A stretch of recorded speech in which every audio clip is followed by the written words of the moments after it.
Hello, friends. Welcome to Logistics of Logistics podcast. My name is Joe Lynch. Thank you so much for joining us today. Today's topic is AI literacy in logistics with Gather AI's Andrew Hoffman. How's it going, Andrew? Great. A little chilly here today in Colorado, but enjoying the changing weather. Oh, that time is coming. That time is coming. So, Andrew, please introduce yourself and your company and where you're calling from today. Sure. My name is Andrew Hoffman. I'm the CTO at Gather AI, and Gather AI. I like to say that we take people's warehouses and we digitize them, either using drones or forklift-mounted cameras, material handling equipment-mounted cameras. And what we do is we compare that against your warehouse management system, your enterprise resource planning system, and we help you boost your accuracy with all that real-time computer vision, our cameras looking at everything, and help you make better decisions with the data that you have. Yes, when we were prepping, you said the term eyes on inventory, and I love that. I love that. That's my shorthand. Yeah, eyes on inventory for the benefit of our customers, and that's why we're here. Yep. So I did interview your founder, San Culp, got a few years ago now, but I also saw him at Manifest last year, and I did a quick interview with him. Always a pleasure. But I'm really fascinated with what you guys are doing. It's a little different, though. I think, people who are listening to my podcast, I don't think I've ever talked to somebody other than San Culp that's doing what you guys are doing. So what problem are you solving for your customers, and who are your customers? Well, our customers typically come to us for one of the classic problem. They're having a problem with their inventory accuracy. They're having a labor challenge, right? Keeping people around available to perform inventory counting, or they're dealing with demand, right? And they just need to make do with the staff that they have. And what we do for them is we use a combination of cameras and our special sauce, our machine learning AI-driven special sauce, to interpret what we see. So we'll fly around, in our drone case, we'll fly from bin to bin to bin in a warehouse, up and down the aisles, take pictures. We'll pull out all the information we can from that image. Some people care about just making sure it's the right barcode. Some people want us to pull lot codes. Sometimes they want us to count the number of boxes, tell us if they have loose shrink wrap, tell us if there's anything wrong. So we basically put eyes on anything that you want us to put eyes on. And we bring that data back, we run it through our processing, and we'll flag anything that we think is out of the ordinary. So we'll look at what your warehouse management system thinks is in the system, and we'll look at what we're finding in reality. And we'll tell you what we think is a little bit off. And when you think about a warehouse, I'm not as knowledgeable as you, but I've been to a number of them. You receive a truckload of stuff, you put it all on the shelf, and hopefully it all got put in the exact right place. But that's not always easy. I've seen, things are labeled, things are not in the quantities you expect. Sometimes it's the wrong size, so you have to break it down. Getting it all on the shelf correctly, super important, but not easy. And then you have to take it off the shelf and ship it, move it to the packing station and ship it. And sometimes there's people putting stuff back, maybe in the wrong place. So it's really easy for this to get out of kilter. This is not an academic exercise. It's a fast-moving environment. Inaccuracy is kind of part of it. And I think it's the fight that everybody who's running a warehouse has. And you guys are basically bringing a whole bunch of eyes on inventory to make that easier. That's exactly right. We do three things. There are three things we do in a warehouse. We put stuff away, we take it out, and we make sure it's where we think it is. And we really focus on getting eyes on it in all of those steps, kind of in the middle with our drone product, and then with cameras on material handling equipment, forklifts, and things like that at the point in which you're either putting it away or taking it out again. Andrew, this is really, really simplistic. But one of the first times I visited a warehouse, it was a massive warehouse. And I remember I was with the owner, and he showed me, he said, "Joe, this is what we do here." He says, We take things out of big boxes, we put them in little boxes, and then we ship. And he goes, it sounds simple. And I would say it is simple, not easy. Not easy. It's like all of our business and logistics. Anyway, Andrew, tell us a little bit about you. Where'd you grow up? Where'd you go to school? Some career highlights before you joined the mothership that is Gather AI. Sure. Yeah. So I started out, I sometimes describe myself as bicoastal. I grew up for a little bit in the Bay Area until I was 11. My dad was in the semiconductor industry. They used to do semiconductors out there. Yeah, that's right. I mean, back when it was, that was really, the silicon was Silicon really, Valley shouldn't be called Silicon Valley because we don't do silicon out there anymore. Maybe in the future, though. That's right. So we moved out east, and I spent some time out there. I went to college at Cornell University in upstate New York. That's where I studied electrical engineering. And that's where I had my first taste of robotics and AI. So I had some exposure there. Really great professor I worked with. We ended up competing in this robotic soccer challenge. So imagine a ping pong table with little robots on it, the size of coffee cans. We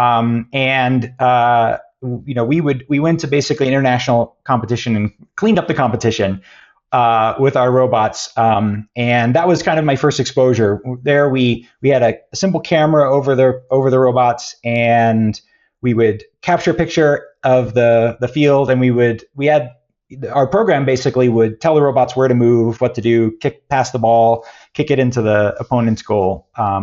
And so that's where I really learned just how fun robotics and AI could be.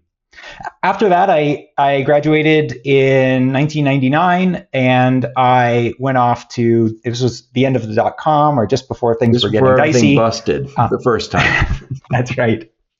That's right. And so I helped brick and mortar companies there really innovate, move some of their traditional technologies over into the digital space. So big companies, AOL, Time Warner, I think it was just Time Warner at the time, was digitizing their magazine production process, things like that.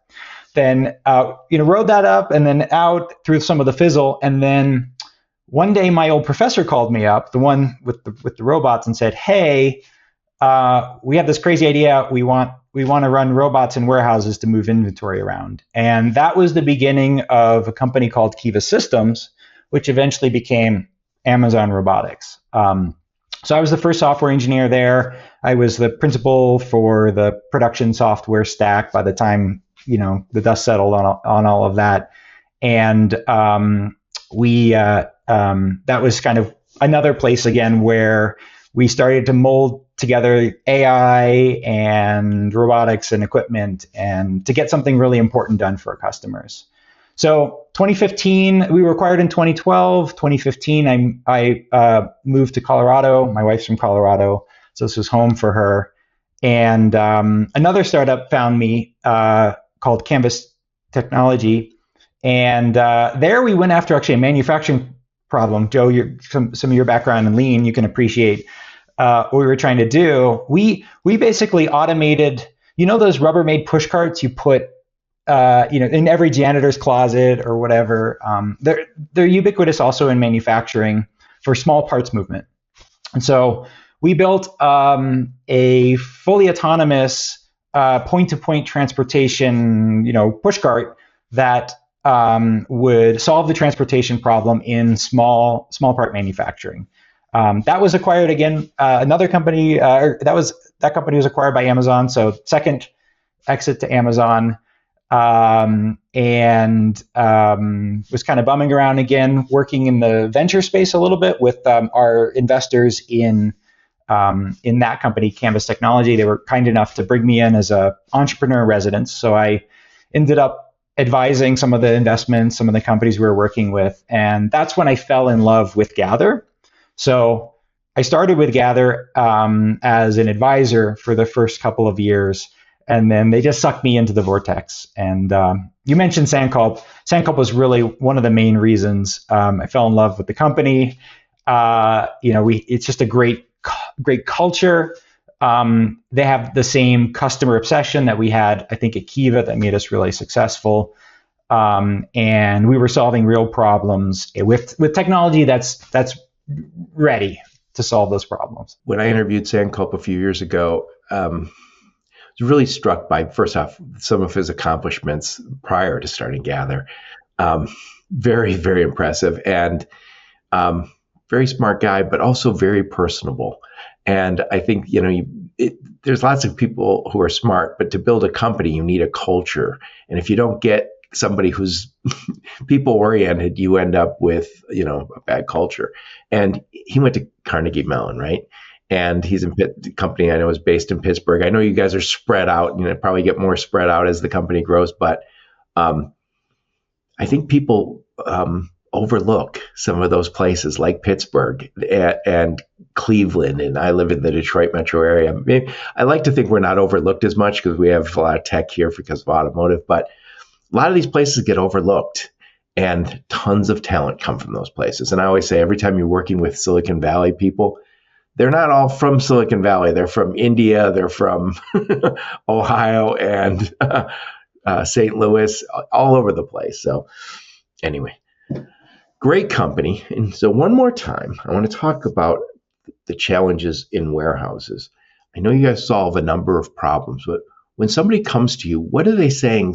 What's going wrong when they finally return the call and say, okay, yes, come help me? What is the problem they're talking to you guys about? Usually, yeah, so it's a great question. They usually come in with one of a couple of problems. One is either the labor challenge, right?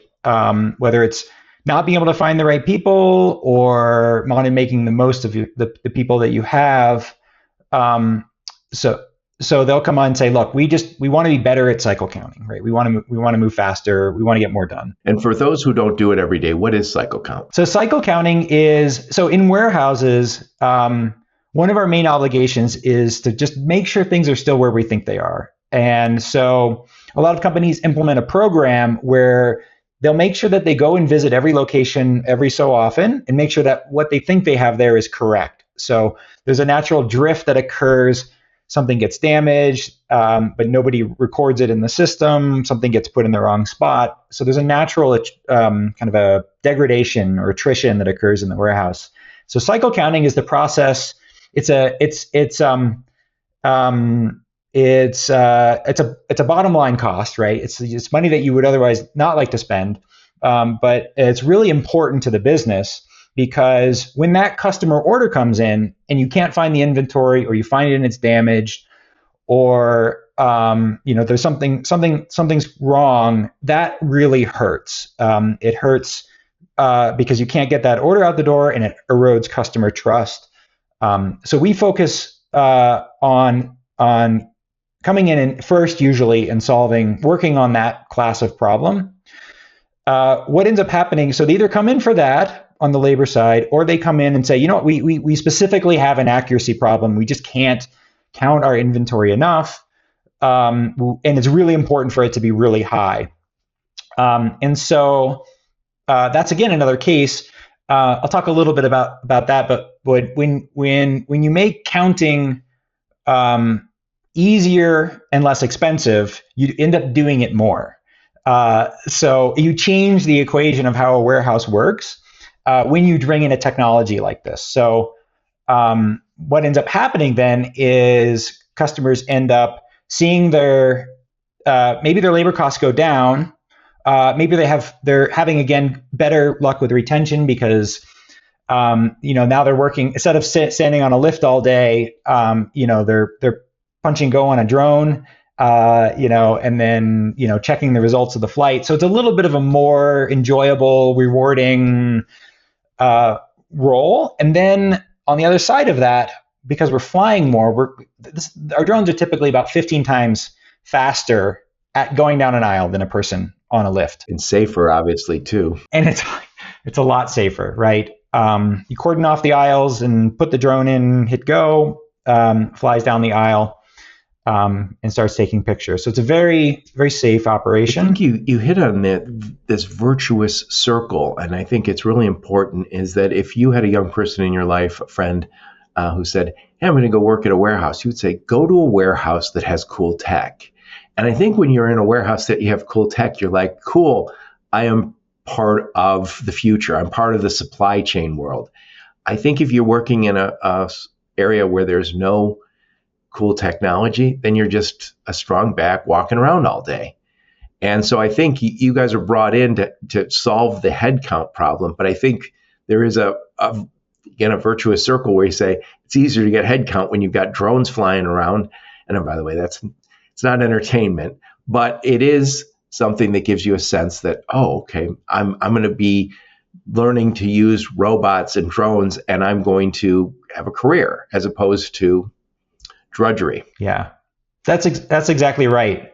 Now, something I mentioned too. I think we were chatting before. They come in to solve that problem, but then they leave solving a bunch of other problems they didn't know that they had, or that that became solvable by the fact that it was now cheaper to fly the drone.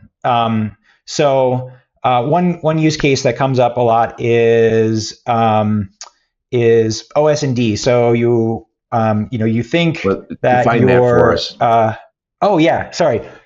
So when OS&D is overages, shortages, or damages. So when you move inventory in a warehouse and you take it back out again, three things can go wrong when that order exits the building. You can either have too much, you ship too much, you ship too little, or what you ship is broken. And also receiving, same way, right? I can receive it. That's right. When it comes into the building, you want to know if they gave you too much, too little, and or if what you received was, all bent up, banged up, and you should maybe send it back or file a claim.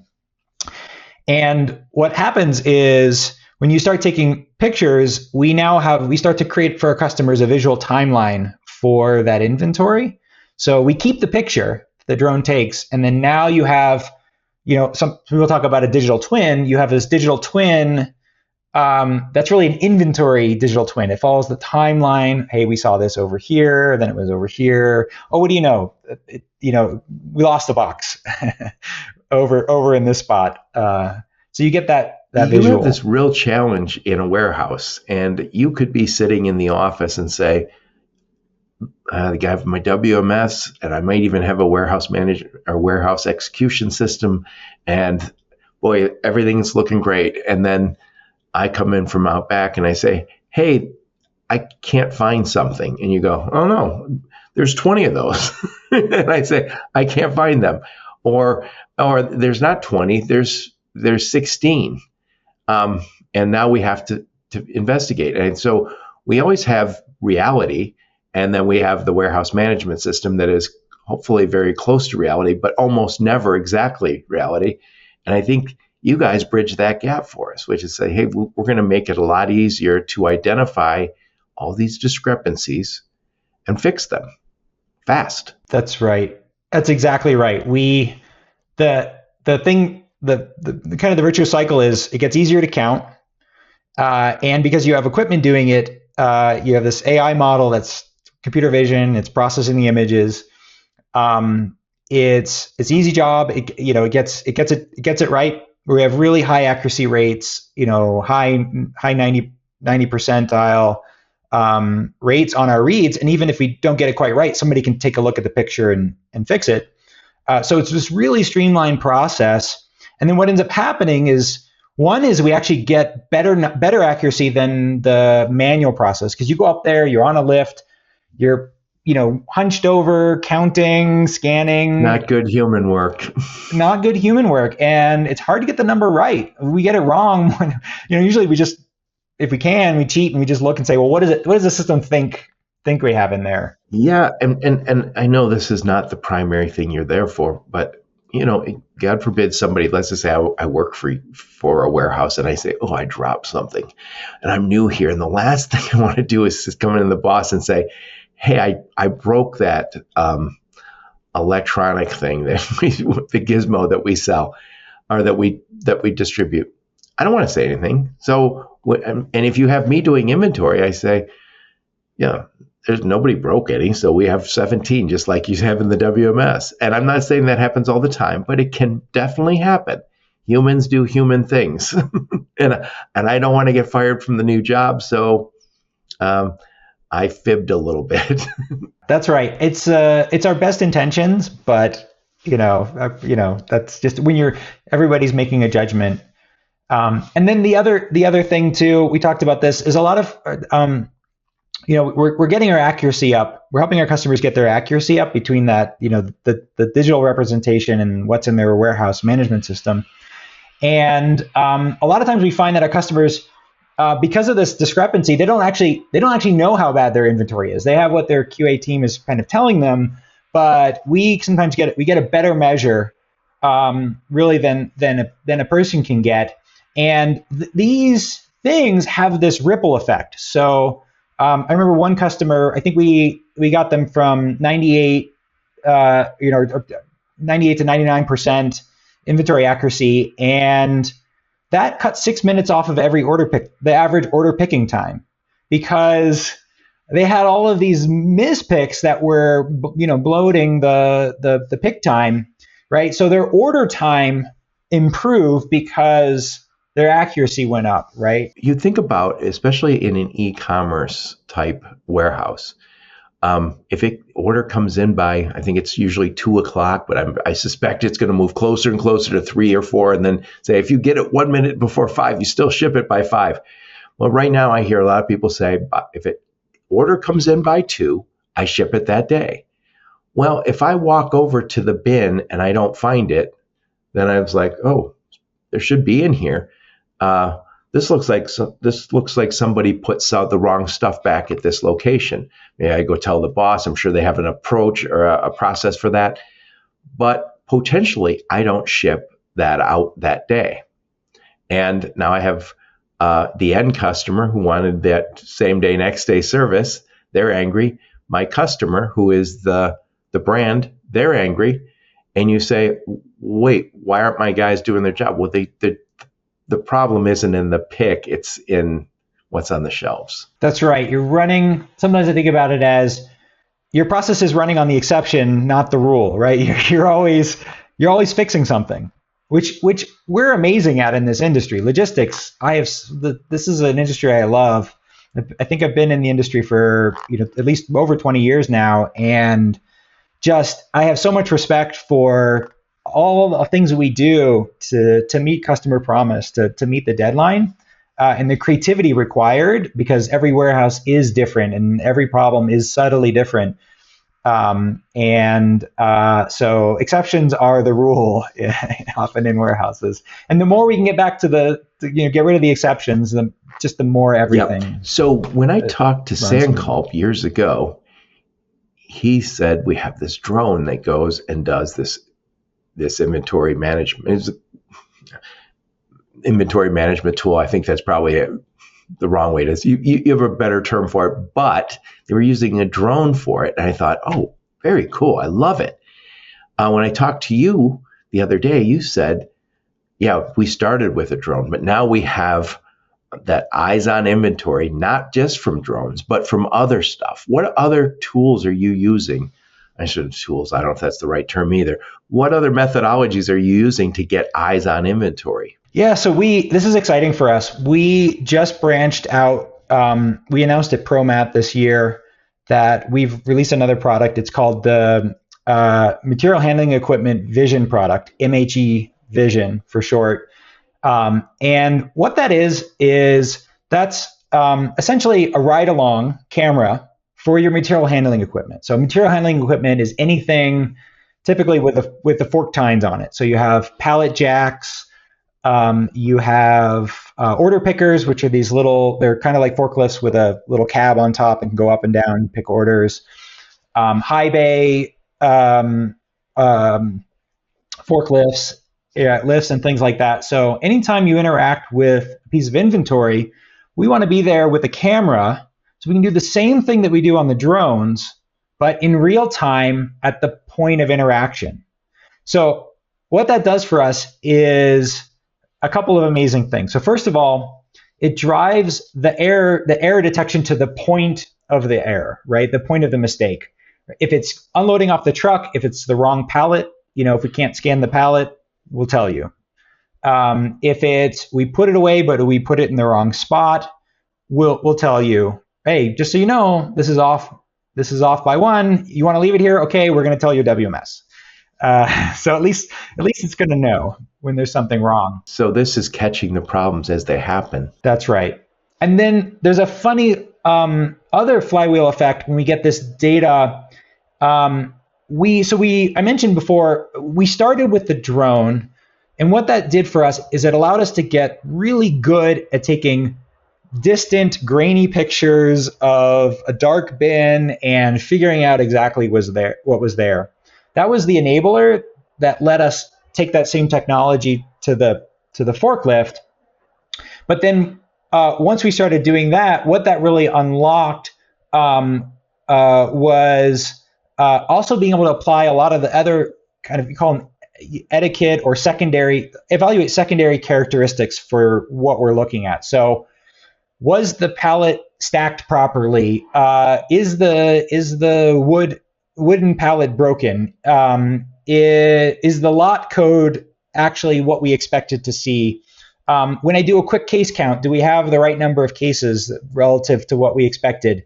What's the height of the pallet? When the bin that we put away, how much air did we waste?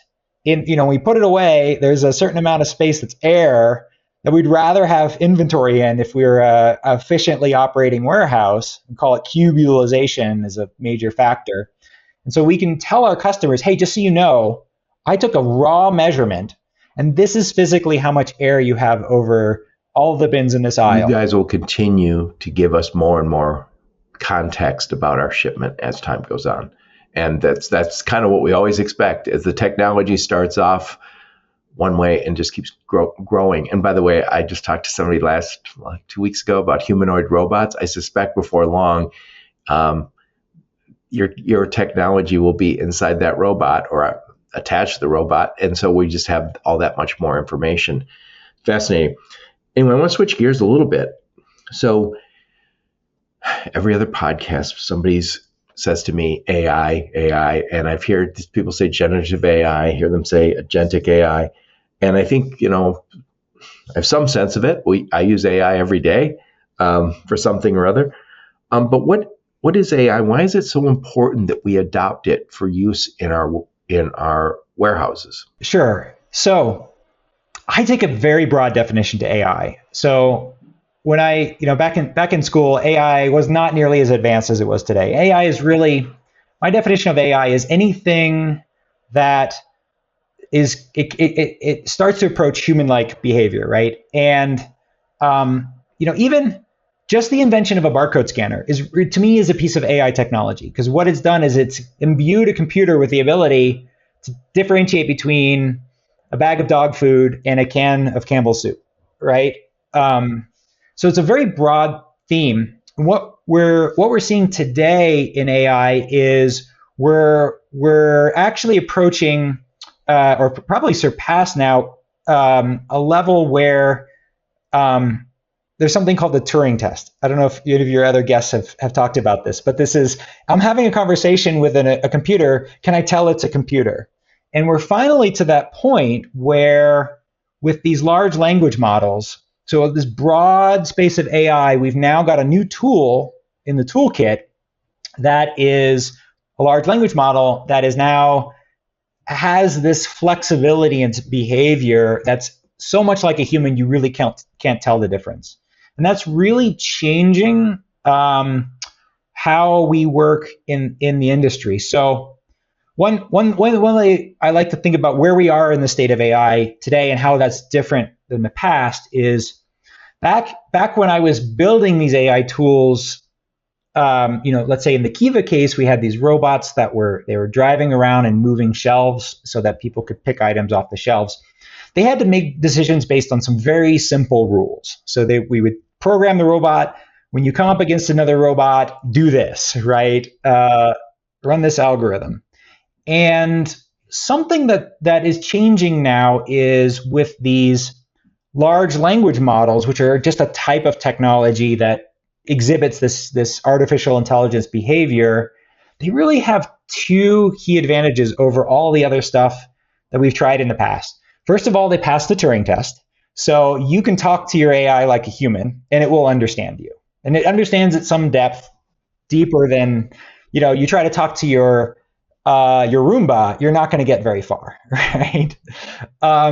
And the other thing is that these AI models, they actually have a bit of randomness in them, and it's baked into how they work. So at the core of a large language model, it's looking at a string of words and it's trying to guess the next word that it should put out there. And it's actually a slightly random process. So you ask the same question twice to ChatGPT, you actually get subtly different answers, and that's by design. So the new flexibility that I think exists in warehouses today, in the technology available for logistics, is for something to try something over and over a couple times, but in subtly different ways. So, the definition of insanity, doing the same thing over and over again and expecting the outcome to be different. Well, now we actually have technology that can, maybe we'll try things in a couple different ways and, communicate with us about our progress in these different ways. So that's the really exciting bit. And then there's the machine learning, kind of the computer vision stuff that we do in augmentation with that I think is really exciting. So we're pushing the boundary in terms of what we can extract from pictures, and then combining it with that technology to say, hey, let's talk about your warehouse, and just doing some really exciting stuff. Yeah, it's absolutely fascinating to see what's happening with the AI, and I use it a lot myself. And when what you just said, that it's always just trying to predict the next word. So when I start writing something, it is saying, it doesn't have the intelligence say that you do, I do, but it says, I can guess that word, the next word, as well as Joe or Andrew, and maybe better over time. But anyway, the secret sauce for you guys isn't necessarily the drone flying around or the camera on the forklift or wherever they're going to land those cameras. It's it's your AI. It's the computer vision. Yeah, I like to differentiate AI. AI is this broad concept, and I think of computer vision it's a domain. It's what can I do when I get a picture? What can I do with it? How can I use a machine to extract information from that image? And in some spaces, we're figuring out geometry. What are we looking at?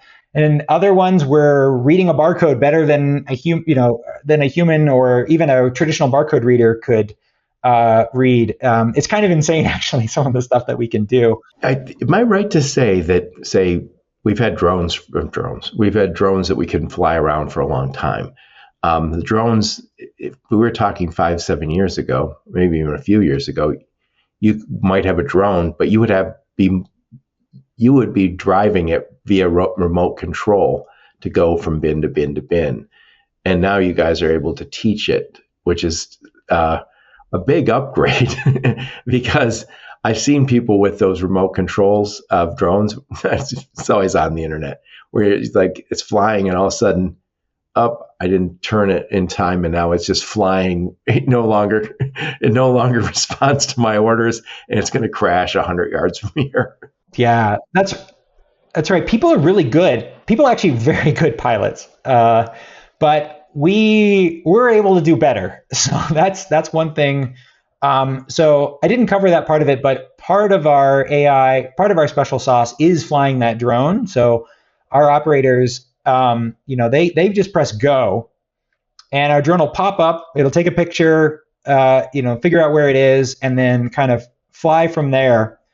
And what's really enabled this is the compute. So finally, we're getting iPads with really fancy CPUs, GPUs built into them. We have drones that have these amazing chipsets on them, these microchips on them that are able to process visual information very quickly. And with that, what that's really unlocked is our ability to navigate a drone through a very tight space. I mean, our minimum aisle width is getting down to sub 5 feet, which is pretty narrow. You have a drone, it's not many multiples more narrow than the aisle itself. So is it sometimes dark in warehouses? Can it operate? So I've seen sometimes when you're walking through a warehouse, the lights come on as you walk through it. Does the drone turn the lights on, or can it work without it? Yes. So that was one of the first things that we discovered right early on. Warehouses are dark. We like them to be dark when they're quiet. And so what we do is it's a simple problem. There's a simple solution that you just have to execute well, and that is we typically will put a spotlight on the drone. So it'll turn on that spotlight either all the time at a dim, or it will flash it pretty bright when we want to get a good picture. And then similarly, same with the forklift. You're in a dark truck, which is crank up the intensity. And there's other tech you can use. You can use infrared, but we just use light. So getting back to it, we talked about AI, and please give us a little lesson on machine learning also. So there's AI, then there's machine learning in context of managing my inventory. Please explain how that's going on. Sure. Okay. This is great. So AI is this very broad bucket. Machine learning is like computer vision. Machine learning is a tool that we can use. And what machine learning is really learning by example. So teaching, having the machine learn by example. You put in example A, and you expect output B, right? So it could be a picture of a cat. You expect the word cat to come out, or this little signal to pop high. And it's a very broad field, and it encompasses both computer vision. So you can use machine learning, this training by example model, in the computer vision space. And that's what we do, for example, to get really good at reading barcodes. Or you give us a crazy, what we call them LPNs, or license plates, LPs, or a pick slip, a pack out slip, or whatever's on the side of your pallet, or your bin. And we want to pick out, okay, the lot code's here, and then we think this is a barcode, and then this is the handwritten version of the barcode, and then over here is an expiration date. And we pride ourselves on being able to fly our drone, take some pictures, and then train our system very quickly to say, oh, what you're looking at is a sticker that's laid out in this way, and these are the things we care about in it, right? Or, oh, you're looking at a bag of dog food. Let me help you count those bags of dog food. Versus, oh, you're looking at boxes. Let me count those boxes. I know I asked you this before, so I kind of know the answer, but I don't care. I'm going to ask it again. When my laptop is accusing me of being a robot, which is ironic, it says, hey, pick out the car in all of these pictures. And I always think, okay, here we go. Because I never get it on the first one. So it's like, there's just one little piece of a car, and I click and click, click, click. And I think we've all gone through it, the CAPTCHA, right? And somebody told me years ago, but I was doing it, I feel like a decade, is, that's how we're training AI. So somebody's saying, for these autonomous vehicles, we're going to use this as a car. So 1 million little pictures of cars. So, and by the way, you mentioned the cat just a moment ago. If you have a cat at your house, you have that context. So you might just see its tail coming out from under the door, and you go, that's a cat. Now, if I don't have a cat, I go, what the hell is that over there, right? But getting back to it, from what I've learned about AI is, it might identify a cat differently than you or I. Where if somebody said, Joe, Andrew, please explain how it's a cat, I'd say, well, they got the cute little eyes, whiskers, mouth, and these ears. And AI might say, nope, they fed me 700,000 views of a cat, and I define it in this way. And it might be a geometry way. It might not be at all how we look at a cat. That's right. I'm gonna use a contentious quote. There's a Supreme Court justice that when he asked about obscenity or pornography, he says, "I can't define it for you, but I know when I see it." That's spoken like a parent right there. Right? That is exactly what we are teaching these models to do, and that's why some people struggle to say, "Well, how do we know with 100% reliability that this machine learning model is doing the right thing?" And the answer is we don't know.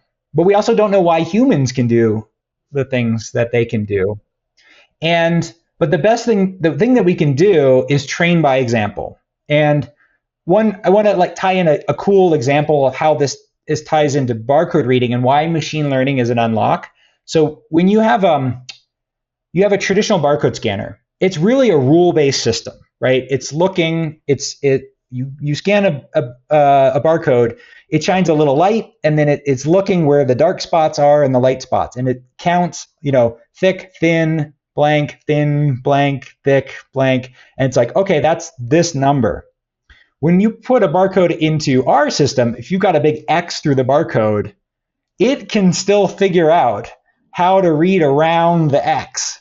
It's like, oh, I got enough information, or glare, or shrink it only wrap. gets smarter, right? I mean, it's continuing Exactly. gathering more data.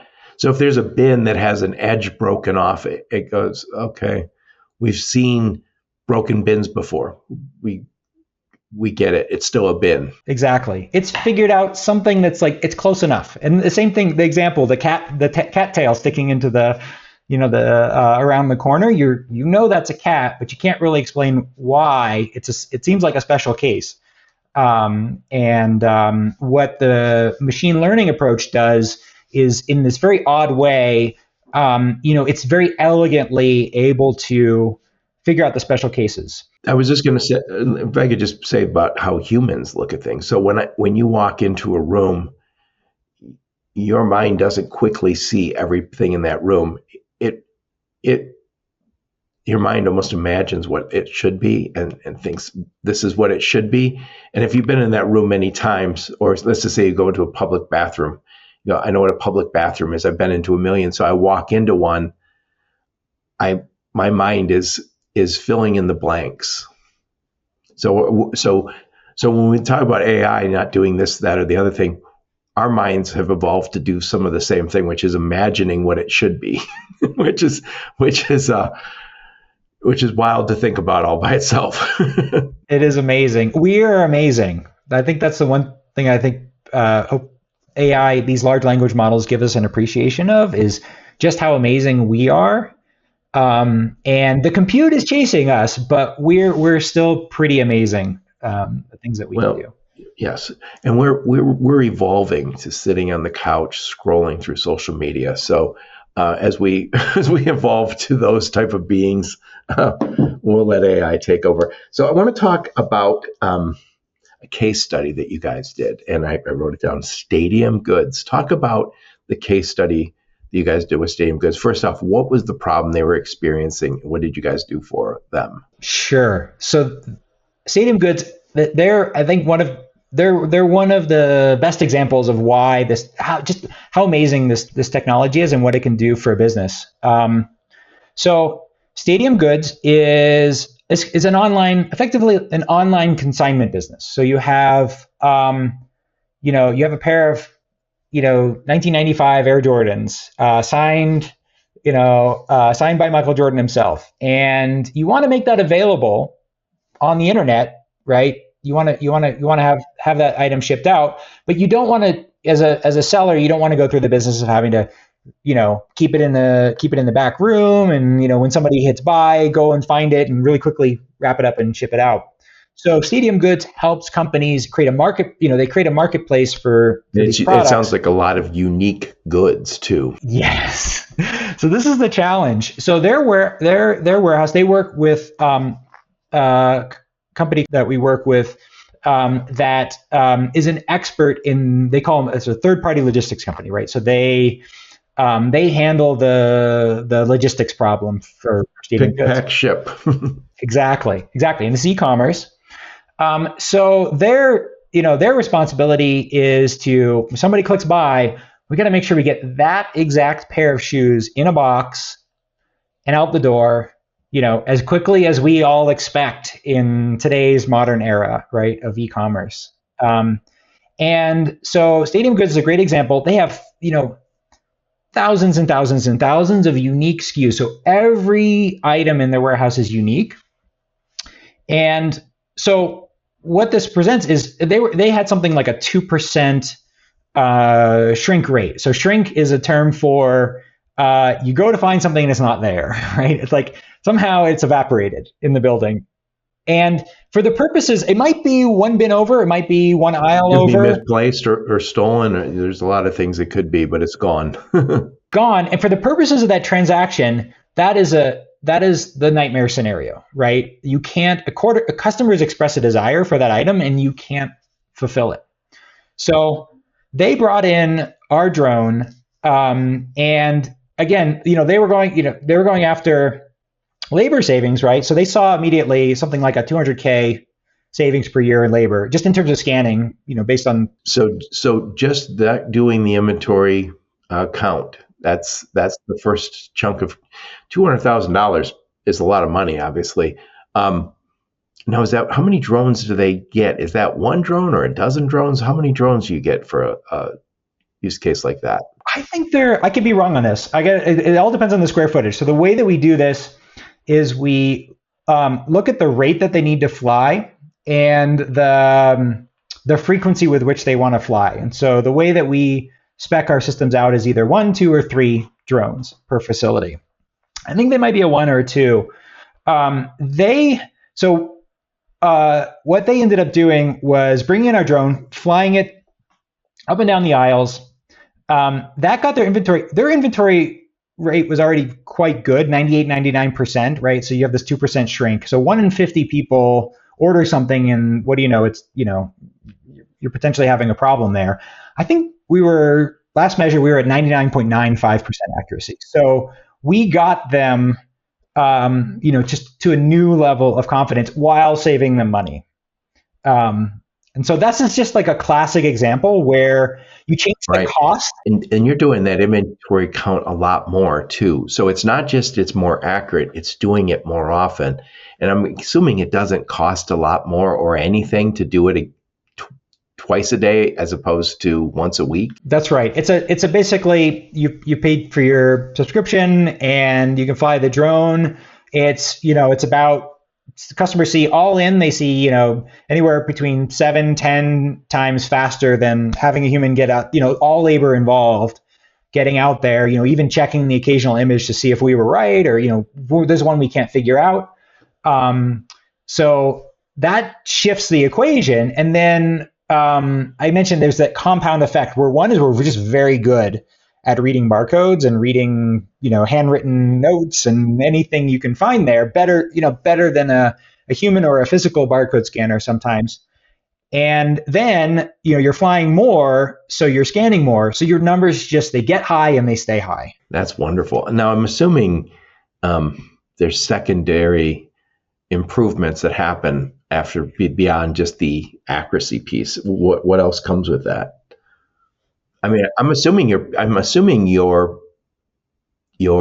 don't even know how they measure it, but it's basically, I know everybody's measuring, we got this many orders by 2:00, what percent went out? And I want to be able to say 100%. And I'm assuming that rate went up along with more accurate inventory. That's exactly right. Like if you're in the industry, the cut time for the truck, right? You've got to meet the cut time for the truck. The truck's leaving. And the thing that we end up doing is just driving certainty that when we go down the aisle to get the item, it's there. Or ideally, we actually take errors out of the whole process. So if you know that it's missing, maybe you don't list it on the website. If you adjust your balance on hand, right? And I mentioned this OS&D problem, right? That can exist throughout the supply chain, right? Oh, Like it's that could everywhere. be, oh, I think I just got 100 in, and I just put away the pallet, but it's actually 93. Right. And if you only keep 3 days of inventory on hand, right, that could be critical. If you go to a truck terminal, a lot of times there'll be like in the terminal an area that just said OS&D, and it's the land of misfit toys. It's broken stuff. It's packages that are open, and you go, oh, somebody's sweater is sitting over here.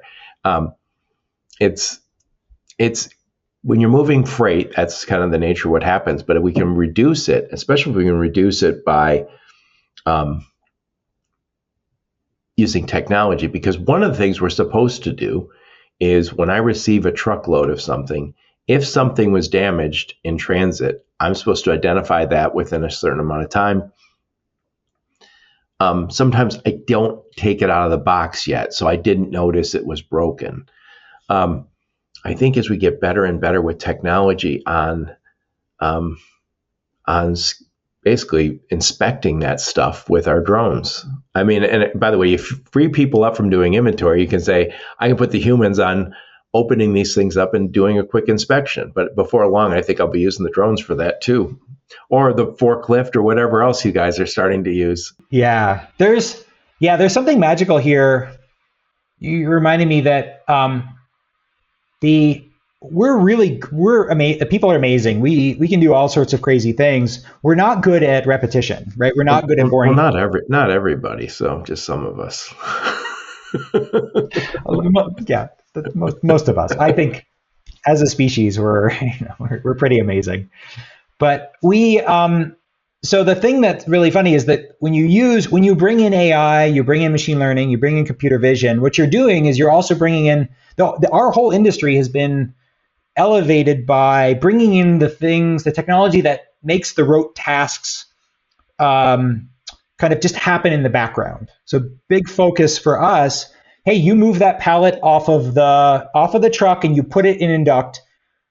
We get a picture of that. We can flag that for damages, without somebody having to remember, oh, check for damages, right? So we can take those memo items, those memory items, those checklist items, and we can just run them all day long, using the combination of computer vision and then AI reporting, drive workflows. There's a concept of agents, and that's just like your buddies and your AI buddies in the warehouse that are, writing you about things. Yeah. So I hear this all the time. So generative AI is what a lot of us use. I use Google Gemini. So I might be writing an email or an article or whatever, and I copy paste it in there, and sometimes I use it for titles. But when they say agentic AI or agent, what do they mean by that? How is that different than like generative AI in the context we're talking about here today? Yeah. So I'll bring you back to this is a common term in AI and in automation, artificial intelligence in general. An agent is anything that has agency. That's a poor definition, but what it means is things that can act on their own. And so, in the case of the Kiva robots, the Amazon robots, the robots themselves have agency. They can do things. They can move shelves around. While people are over here doing this, the robots are doing that. And when we talk about agentic AI, we talk about AI, typically these large language models that are able to exercise their own routines in the background and make decisions based on those routines. So would one of those be like updating the warehouse management system with the latest information? Yeah, or 5:00 rolls around. We're going to look. Maybe it's Tuesday, 5:00. We want to know all our orders are out. What's our cube utilization? Where should we move anything around, right? Or what do our orders look like tomorrow? And should we make any preparatory moves? We have the concept of AI, which can do this magical thing, which is bridge human understanding to machine, type things like running a database query. And it has, again, that feature of randomness, so it can try a couple different ways. We now have a very powerful agent. If we give it the ability to go off and solve a problem for us that's bounded, understood well enough, defined enough, now we can start to trust these models to be more agentic. So we don't sit there, we don't have to say, do this, do this, do this. We can kind of trust them to run on a script. I just bought some airline tickets, and I remember I read like a week or so ago, before long you'll have an agent that books out. So I think I'm going to 5 conferences between now and the end of the year. Well, I got to get airline tickets for 4 of them and hotel rooms. And it'd be really nice if you could say, yes, I have an agent that says, I know how Joe likes to travel, and we're going to check his email, what conferences he's going to be at, and then use his credit card and do all these things. It's a little scary, but I think once you've done it, and it's kind of almost like the internet when somebody said, oh yeah, I'm going to buy something on the internet. I'm going to put my credit card in the internet. Like, are you kidding me?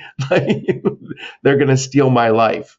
And it's worked out fairly well for us. That's right. That's a great analogy. Yeah, that's exactly what's coming for us, I think. So I'll wrap this bad boy up. So I'm talking to my friend Andrew Hoffman from Gather AI, and we're talking about AI literacy in logistics, and we're really talking about the warehouse. So I'm going to summarize the best I can, then I'm going to get your final thoughts on the topic. So there's all sorts of challenges running a warehouse efficiently and effectively. It's always been a challenge.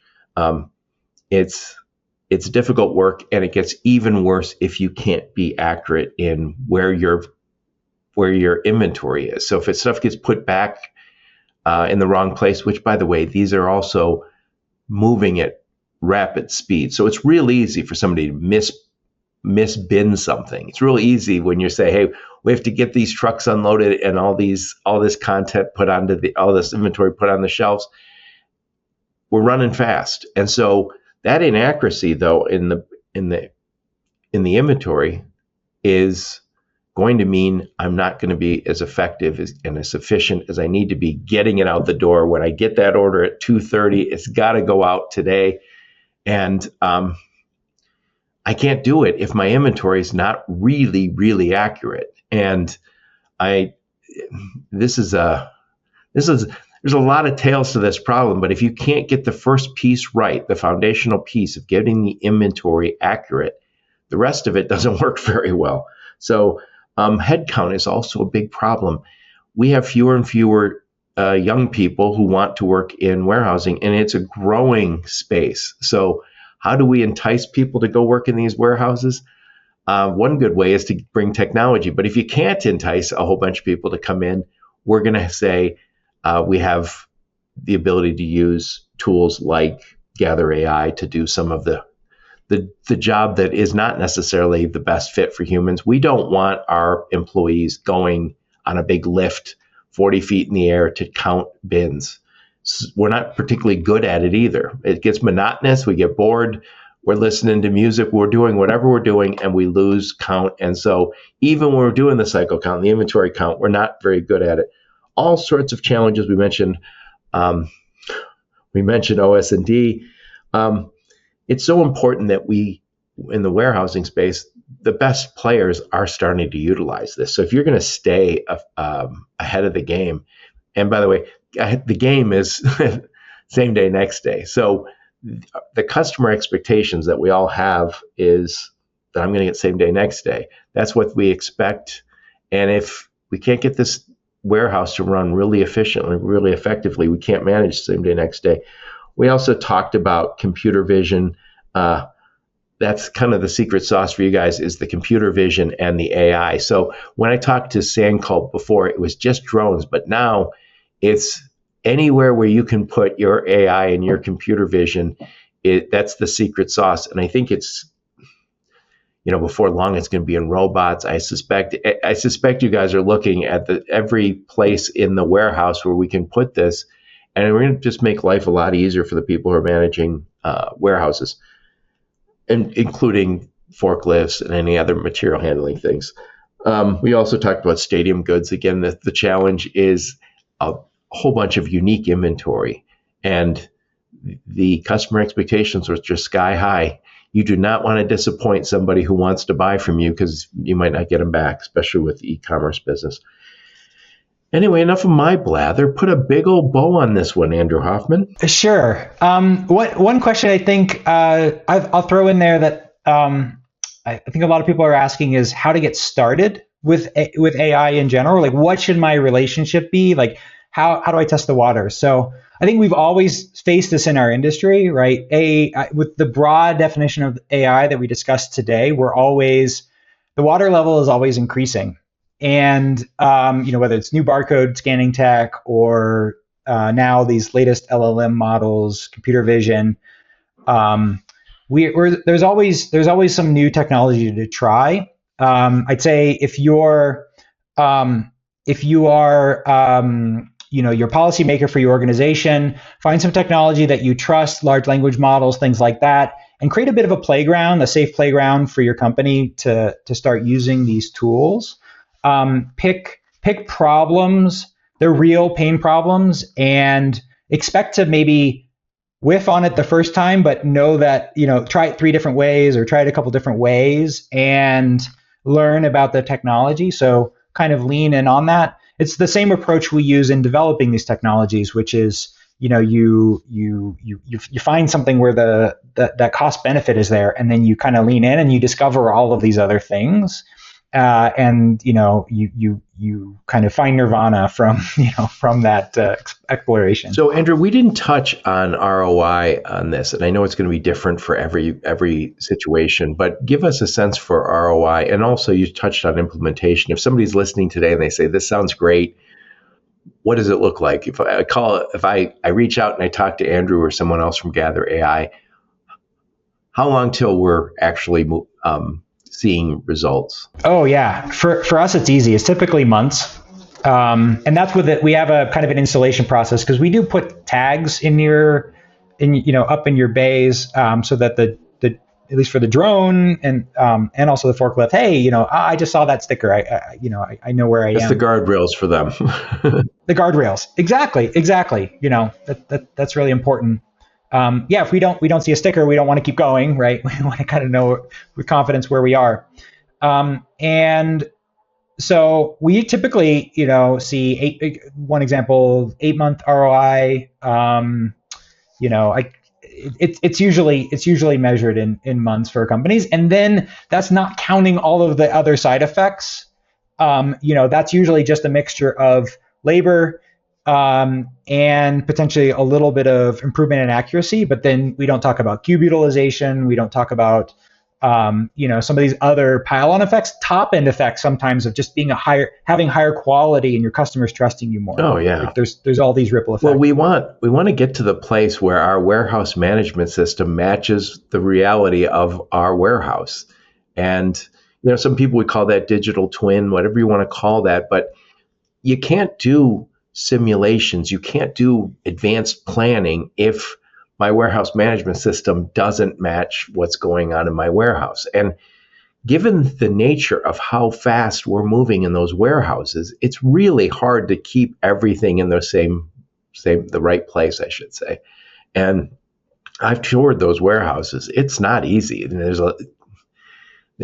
I can't imagine it's easy to keep headcount in some of those. So if I have turnover and I say, oh yeah, Andrew and Joe are brand new here, but here's the high expectations we gave them. Not good.